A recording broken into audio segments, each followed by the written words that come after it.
Good morning. This is video number 12.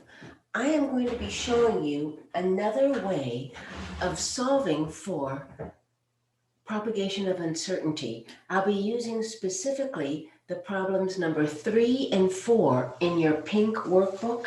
Problems 3 and 4 are found on pages 8 and 9. If you are comfortable solving problems 3 and 4, you really don't need to watch this video. You can skip over it. I'm going to show you a method that's called looking at the equation instead of using a table. Either format for doing this propagation of uncertainty is acceptable. What's important is that you organize your work.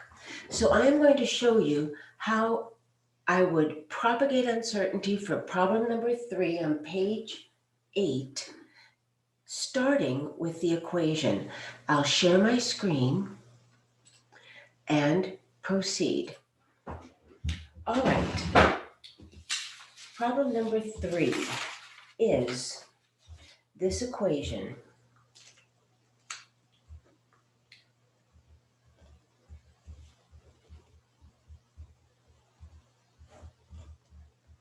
The reason this problem is a little more difficult is because it has both addition and division in it. So we need to use the two rules for propagating uncertainty.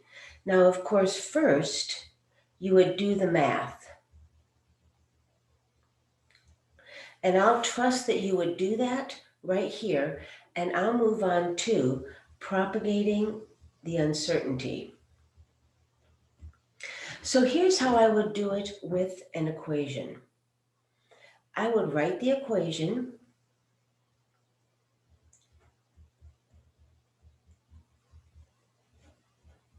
and then I would substitute in the numbers. The numbers that were given are 17.1 meters plus 10.1, that's centimeters, excuse me, divided by 15.0 seconds. That is the problem. Now, if I go ahead and do that math, that equals 27.2 centimeters divided by 15.0 seconds. Now, the point of what I'm doing here is that I'm going to look at the equation as I try to decide how do I deal with the uncertainty in each measurement. So here I go. First, I'll indicate that this number is plus or minus 0.1 centimeter. This number is plus or minus 0.1 centimeter. And this is plus or minus 0.5. Now, since I'm adding, I need to, on the top of the fraction I need to add together those uncertainties, absolute uncertainties, and I would get plus or minus 0.2 centimeters for the uncertainty of the top of the fraction. For the bottom of the fraction, I'm just going to carry it over here, plus or minus 0.5 seconds. So here I'm looking at the equation and looking at the uncertainties at the same time instead of using a table. Now I'm going to divide, and I have two absolute uncertainties. I've had to add together the uncertainties on the top. So now I'm going to convert them into a percent uncertainty. To make the percent uncertainty, it equals 0.5 seconds divided by 15.0 seconds times 100, and that equals 3.3%. Remember, I'm not going to worry too much about sig figs. Up on the top, to calculate the percent uncertainty, it equals 0.2 centimeters divided by 27.2 centimeters times 100. I wish I gave myself more room. 0.74%. So those are my 2% uncertainties that I've got demonstrated right here by the equation. So here's the percent uncertainty for the top number. Here's the percent uncertainty for the bottom number. Now I'm going to say that the overall percent uncertainty equals 0.74% plus 3.3%. That's the percent uncertainty of the top and the bottom number. And that will equal 4.04%. Remember the rule of thumb is if it's greater than 2%, I can drop it to 1 sig fig. So I'm going to say that that is equal to 4% overall percent uncertainty. Now I have my number 4 in the center of the box, which is the answer.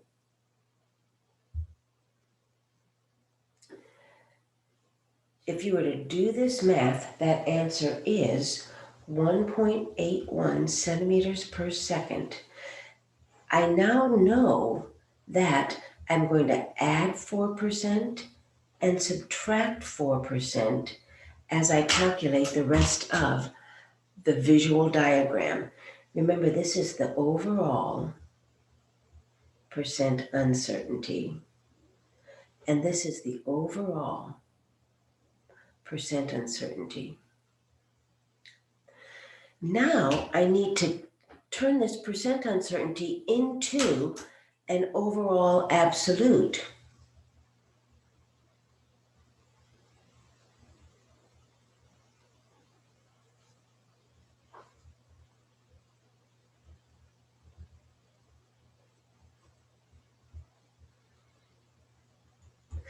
Some people have a hard time doing that.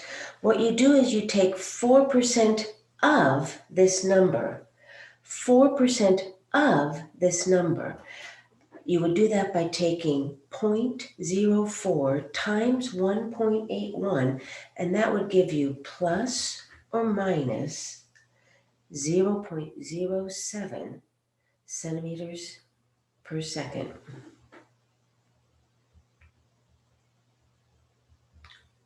I want to point out something very important here. You can always tell the difference between a percent uncertainty and an absolute uncertainty because percent uncertainties have the percent sign and absolute uncertainties always have the unit. The unit is one of the best clues to tell you that this is an absolute uncertainty. Either an absolute uncertainty that is in the middle of the problem or the overall absolute uncertainty. So this is another way that we can think about the equation and the very uncertainties that go with each component of the equation to solve for overall uncertainty and make the visual. All right, now I'm going to do problem number 4 in the pink packet on page 9. I'll go a little faster through this problem. I'll share my screen with you, and here I have some of it written out already. Problem number 4 involves multiplication on the top and subtraction on the bottom. Then you divide. First, you would just do the math, separate that completely from the propagation of uncertainty. Now, to think about the equation is one way that you can propagate uncertainty. Here I have the numbers substituted in for the equation. I have written the uncertainties by each number. It lets me think about. Here I'm multiplying, so I need to convert each of these into a percent uncertainty.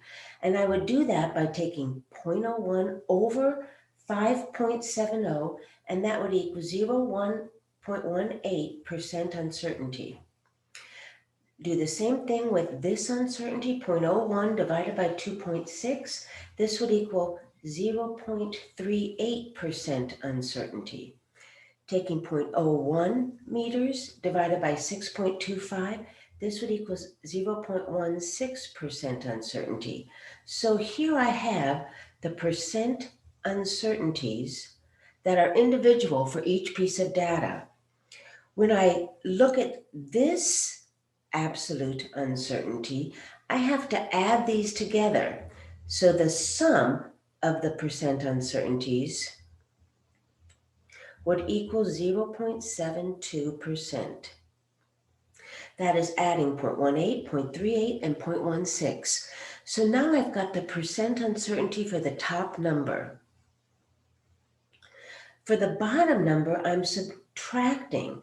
And so here I want to add the absolute uncertainties. So that gives this a plus or minus 1.0 kilogram uncertainty. But to now divide, I have to add together the percent uncertainties. I haven't got a percent uncertainty yet for this bottom number, so now I have to convert that to a percent uncertainty by taking 1 kilogram divided by 110.5 kilograms times 100, and that will equal 0.90% uncertainty. I add this number and this number together to give the overall percent uncertainty. And so that would be 0.72 plus 0.9